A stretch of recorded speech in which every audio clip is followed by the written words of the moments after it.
Sì, questa IRI nasce appunto da alcune notizie che abbiamo letto che riferivano appunto l'ipotesi al vaglio dell'azienda sanitaria Sugi di chiudere la rianimazione di Gorizia per poter spostare il relativo personale, in particolar modo gli anestesisti, a Trieste, dove appunto hanno carenza di personale, di conseguenza hanno bisogno di spostare quelli presenti a Gorizia.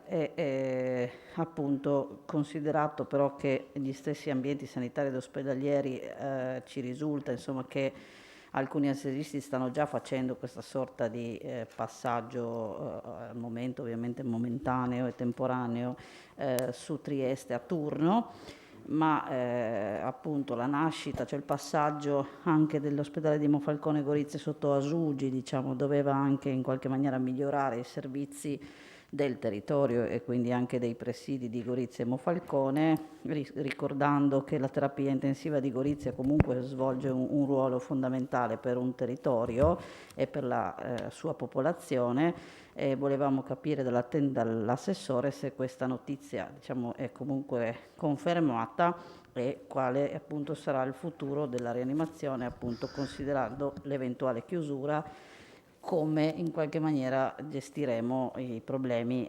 sull'Alto Isontino. Grazie. Grazie. Prego, Assessore. Premesso che anche nella prima fase la terapia intensiva di Gorizia è stata destinata a pazienti Covid, in un'ottica di risposta complessiva del sistema regionale al fabbisogno di numeri di posti letto. Pertanto, anche nella fase 1 la terapia intensiva in realtà era disponibile solo per pazienti positivi e non per altre patologie.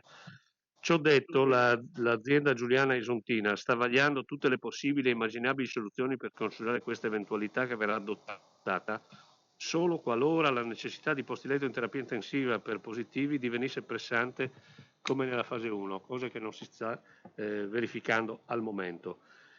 Stiamo perseguendo tutte le azioni e riorganizzazioni possibili per mantenere attiva la terapia intensiva anche a Gorizia.